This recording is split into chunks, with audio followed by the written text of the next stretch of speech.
আসসালামু আলাইকুম। কি দেখছেন স্ক্রিনে?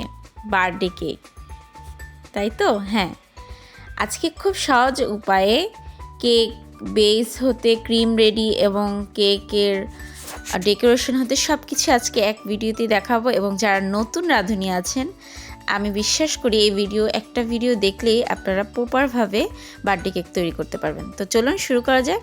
আমি এখানে প্রথমেই শুকনো উপকরণগুলো চেলে নিব। এখানে নিয়ে নিয়েছি 1 কাপ ময়দা, 3 টেবিল চামচ গুঁড়ো দুধ, আপনারা চাইলে 4 টেবিলও দিতে পারেন। তারপর দিয়ে দিব 1 চা চামচ বেকিং পাউডার, তার সাথে থাকবে সামান্য একটু লবণ। আপনারা একটু লবণ দেওয়ার চেষ্টা করবেন, মিষ্টি জাতীয় খাবারে একটু লবণ দিলে আমার পার্সোনালি ভালো লাগে, চাইলে নাও দিতে পারেন। তো এই সমস্ত উপকরণগুলো একটু মেখে নিব। মেখে আমি একটা চালনি দিয়ে ভালো করে চেলে নিব, যেন কোনো দানা দানা না থাকে। তারপর একটা শুকনো বাটি নিব, সেখানে 4টি ডিম দিয়ে দিলাম। আজকের কেকটি আমি 4টা ডিম দিয়ে বানাবো। আপনারা চাইলে 5টা ডিমও করতে পারেন, আবার ছোটও করতে পারেন, 2টি ডিমও করতে পারেন। তো 4টা ডিমের কুসুমগুলো আমি যথাসম্ভব চেষ্টা করব সাদা অংশগুলো ঝেড়ে নিয়ে নেওয়া। একটা বাটিতে নিয়ে নিচ্ছি, দেখতে পাচ্ছেন কুসুমগুলো। তো কুসুমগুলো নিয়ে আমি হ্যান্ড বিটার দিয়ে, অবশ্যই কেকের বিটার লাগবে, কেকের বিটার ছাড়া কিন্তু আপনার কেক পারফেক্ট হবে না। তো কেকের বিটারের মধ্যে আমি এখানে 1 কাপ চিনি দিয়ে আমি এই বিটার দিয়ে সাদা অংশগুলো বিট করে নিচ্ছি। দেখতে পাচ্ছেন আমি কিভাবে চিনিগুলো দিচ্ছি। অবশ্যই ধাপ করে ঢেলে দিবেন না, অল্প অল্প করে চিনি মিক্স করবেন আর এভাবে বিটার দিয়ে বিট করবেন। আরেকটি ট্রিক্স বলে দিচ্ছি, আপনারা বিটারে কিন্তু টানা বিট করতে থাকবেন না। 1 মিনিট করে বিট করবেন, আবার থেমে দিবেন, আরেক মিনিট করে বিট করবেন। এভাবে আমি বিটারের ভলিউম রেখেছি 2 রেখেই আপনারা বিট করবেন। তবে অনেক বিটারের স্পিড এক এক রকম থাকে, আপনারা 2 থেকে 3-এর মধ্যে রাখবেন। তারপর এই যে আমি এখানে 1 কাপ চিনি দেওয়ার পর আবার আরেক কাপ চিনি দিলাম, টোটাল 2 কাপ চিনি দিলাম। চিনিটা আপনাদের কেকের টেস্ট অনুযায়ী দিতে পারেন। তো এই দেখতে পাচ্ছেন, আপনারা খেয়াল করবেন কিন্তু চিনিটা কিন্তু আমি ধাপে ধাপে অল্প অল্প করে অ্যাড করছি আর বিটার করছি, আর 1 মিনিট পর পর বিটারটা আমি আবার অফও করছি। তো আমি যেভাবে দেখাচ্ছি এই সিস্টেমে যদি আপনারা কেক বানান, প্রথমেই আপনাদের কেক কিন্তু একদম পারফেক্ট হবে আর সফট হবে, স্পঞ্জি হবে। তো একে একে করে আমি প্রায় 3 থেকে 4 মিনিট বিট করার পর আমি এই তো কুসুম ফার্স্টে 2টা দিয়ে দিলাম। 2টা কুসুম দিয়ে এভাবে একটু বিট করে নিব 1 থেকে 2 মিনিট। তারপর আস্তে আস্তে করে এরপরে 2টা কুসুম দিয়ে দিব। মোট 4টা কুসুম দেওয়ার পর এগুলো আমি একটু ভালো করে আবার 3-4 মিনিট বিট করে নিব। আমার বিটারের স্পিড কিন্তু সেই 2ই আছে। তো এই তো দেখতে পাচ্ছেন আমার বিট করা শেষ। তো এবার আমি দিয়ে দিব তেল। আপনারা কেকে তেল দিতেও পারেন, না দিতে পারেন, তবে স্পঞ্জ কেকে তেল দিলে একটু টেস্টটা ভালো আসে। তেল না দিয়েও কিন্তু কেক করা যায়। তো এই তো তেলটা দিয়ে কিন্তু আমি বেশি বিট করব না, জাস্ট আলতো হাতে নেড়ে নেব, কারণ তেল দেওয়ার পর যদি বিট করেন তাহলে কিন্তু কেকটা চুপসে যায়। তো এই তো আমার মিক্সড হয়ে গেলে আমি এখন শুকনো উপকরণগুলো এটার সাথে অ্যাড করে নেব। তো শুকনো উপকরণ দেওয়ার সময় কিন্তু আপনারা সব একসাথে দিয়ে দেবেন না, সেই চিনি দেওয়ার মতোই। এটা কিন্তু শুকনো উপকরণ আমি চেলে নিয়েছিলাম, এটা আমি এখন 3 ধাপে আস্তে আস্তে করে দিয়ে দেবো, চারপাশে ছড়িয়ে দিয়ে। এবার হচ্ছে মেন ট্রিক্স, যেটা আপনারা কখনো কেকের ইয়েতে শুকনো উপকরণ দেওয়ার পর বেশি বেশি করে জোরে জোরে ঘোরাবেন না এবং ওলট পালট করে ঘোরাবেন না। এইভাবে দেখতে পাচ্ছেন আমি একটা স্পোচালা, এইভাবে দেখতে পাচ্ছেন আমি এইভাবে আলতো হাতে ঘুরাবো আর এইভাবে শুকনো উপকরণগুলো দিয়ে দেব। তবে ঘোরানোর একটা স্টাইল আছে, আপনারা হাত নড়বে না, আপনি আঙ্গুলের সাহায্যে এভাবে ঘুরিয়ে ঘুরিয়ে কিন্তু এই শুকনো উপকরণটা মিলিয়ে নেবেন ডিমের সাদা অংশ কুসুমের সাথে। তো আপনারা দেখতে পাচ্ছেন কিন্তু আমি আপনাদের জন্য এটা স্কিপ করিনি, যেন আপনারা দেখে বুঝতে পারেন অ্যান্ড আপনারাও পারফেক্টভাবে কেক তৈরি করতে পারেন। তো এই তো আমি কিন্তু হাত ঘোরাচ্ছি না, আমি আমার আঙ্গুলকে ঘুরিয়ে ঘুরিয়ে কিন্তু এই মিশ্রণটা মিশিয়ে নিচ্ছি। আঙ্গুলের সাহায্যে আপনারা এই নাড়াবেন। তো এখানে আমি প্রায় 4 টেবিল চামচের মতো পাতলা দুধ দিয়ে দিলাম। রান্না করা গরুর দুধও দিতে পারেন বা কাঁচা দুধও দিতে পারেন। গরুর দুধটা দিলে ভালো টেস্ট আসে। তো এই লিকুইডটা দেওয়ার পর আবার একটু ঘুরিয়ে নিলাম। তো ঘোরানোর সময় কিন্তু বেশি জোরে জোরেও করবেন না, আর বেশি ঘন বিট করবেন না।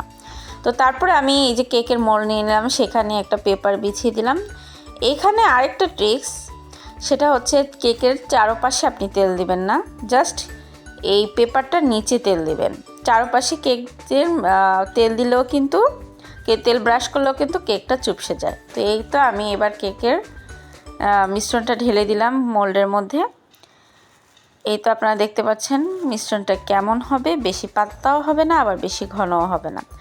তো ঢেলে দেওয়ার পর এটা ভালো করে আমি এবার ট্যাপ করে নিব, যেন ভিতরে কোনো হাওয়া বা লাম্পস না থাকে। চাইলে আপনারা এই যে আমার মতো একটা কাঠি দিয়েও এভাবে করে দিতে পারেন। তারপর আমি চুলায় কেকটা বসিয়ে দিলাম।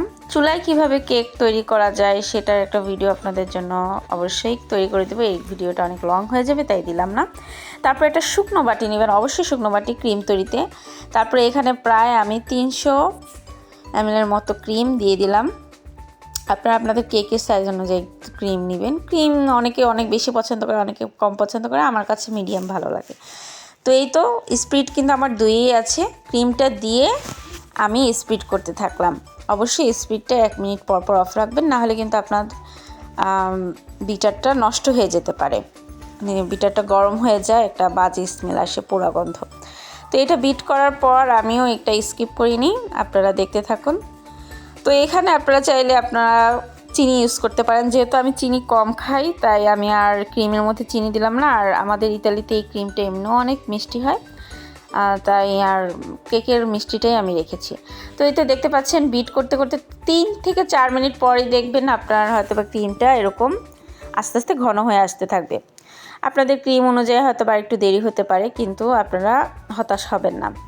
তো এই তো ক্রিমটা করার পর বিট করার পর এরকম একটা আসছে। তো আমি আবার বিট করব। মোট সব কিছু মিলিয়ে 6 থেকে 7 মিনিটের মধ্যে আমার ক্রিমটা কিন্তু রেডি হয়ে গেছে। তো এই তো যখন আপনারা পছন্দ অনুযায়ী বিট করে নেবেন, বেশি ঘন করবেন না, বেশি ঘন করলে আবার ক্রিমটা তখন ভালো ডেকোরেশন হয় না। আমারটা একটু বেশি ঘন হয়ে গেছিলো, আর একটু লিকুইড রাখার চেষ্টা করবেন। আমাদের এদেশে যেহেতু ঠান্ডা, তো বেশি ঘন করার প্রয়োজনও হয় না। তো এবার আমি কেক ডেকোরেশন করব। ওই পাশে কিন্তু আমি আমার কেকটা চুলায় দিয়ে দিয়েছি 30 মিনিটের জন্য। তো এখানে আমি কয়েকটা নজেল নিলাম। তো নজেল কিভাবে আপনারা নজেলের ভিতর ক্রিম রেডি করবেন, ক্রিম ঢুকাবেন, সেটাও কিন্তু আমি এই ভিডিওতে দেখিয়ে দিচ্ছি। এই তো একটা নজেল পাইপিং ব্যাগের মধ্যে ঢুকিয়ে তারপর নজেলের সাইজ করে দাগ দিয়ে তারপর এইতে কেচি দিয়ে কেটে নিলাম। তারপরে এই তো নজেলের মধ্যে কিভাবে পাইপিং ব্যাগের মধ্যে ক্রিম ঢুকাবেন, এটাও হচ্ছে আরেকটা ট্রিক্স। এখানে এরকম একটা লম্বা গ্লাস বা আপনাদের মাপার কোনো গ্লাস থাকলে এভাবে দিয়ে দেন এটার ভিতরে ক্রিম ঢুকিয়ে দিবেন। তাহলে কি হবে, আর ক্রিমটা চারপাশে জড়াবে না। প্রথম যখন আমি কেক বানাতাম বা ক্রিম করতাম, তখন কিন্তু আমি জানতাম না। তো এই তো আপনাদের সাথে শেয়ার করে ফেললাম। তো এভাবে করে দিলে কিন্তু আপনার কোথাও জড়াবে না, ক্রিম নষ্ট হবে না, আর কোনো ঝামেলাও লাগবে না। তো এভাবে দিয়ে কিন্তু আপনারা ক্রিমগুলো সেট করে নেবেন। এই তো পাইপিং ব্যাগে আমার ঢুকানো শেষ। এই তো দেখেন কি সুন্দর করে এখন ক্রিম বের হচ্ছে। তো এই পাশাপাশি আমি কেকটাও বের করে ফেললাম। কেকটা কিন্তু ভালো সফট হয়েছে। এখন এই কেকটা আমি 3টা পার্টে কেটে নিব। আপনারা চাইলে 2টা পার্টেও কেটে নিতে পারেন। তো এখানে আমি 3টা পার্টে কেটে নিচ্ছি। ফার্স্টে 2টা পার্টে কাটলাম। এই তো দেখতে পাচ্ছেন ভিতরটা কতটা স্পঞ্জি আর সফট হয়ে আছে। তো এই ভিডিওটা ফুল ওয়াচ করলে আপনারা অবশ্যই আপনাদের কাঙ্ক্ষিত অনুযায়ী আপনারা কিন্তু কেক বানাতে পারবেন। তো এই তো আমার এই পার্টটা কাটা শেষ হওয়ার পর আমি এখানে সুগার সিরাপ দেব। সুগার সিরাপে অনেকে চিনি আর পানি অ্যাড করে দেয়। তো আমি সাজেস্ট করব কিন্তু দুধের সাথে চিনি অ্যাড করে সুগার সিরাপ যদি বানান, সেটা কেকে দিলে কেকটা খেতেও টেস্ট লাগে, এবং সফটিও থাকে। পানি দিলে আমার কাছে মনে হয় যে কেকটা পানসে পানসে লাগে। তো অবশ্যই আপনারা এভাবে দুধের সাথে, পাতলা দুধের সাথে চিনি অ্যাড করে এভাবে সুগার সিরাপটা অ্যাড করে নেবেন। তারপর 3টা পার্ট করার পর উপরের পার্টটা আমি এভাবে একটু কেটে নিলাম। যদি আপনার পোড়া থাকে সাইডের পোড়া অংশগুলো কেটে নেবেন, আমি যেমন কেটে নিয়েছি। পোড়া অংশ না কাটলে কিন্তু খেতে ভালো লাগবে না।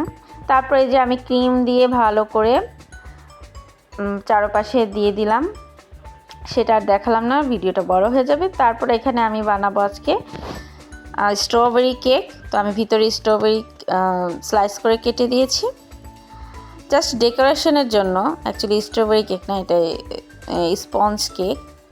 তো এই তো স্ট্রবেরি দিয়ে আমি ডেকোরেশন করে সাজিয়ে নিলাম।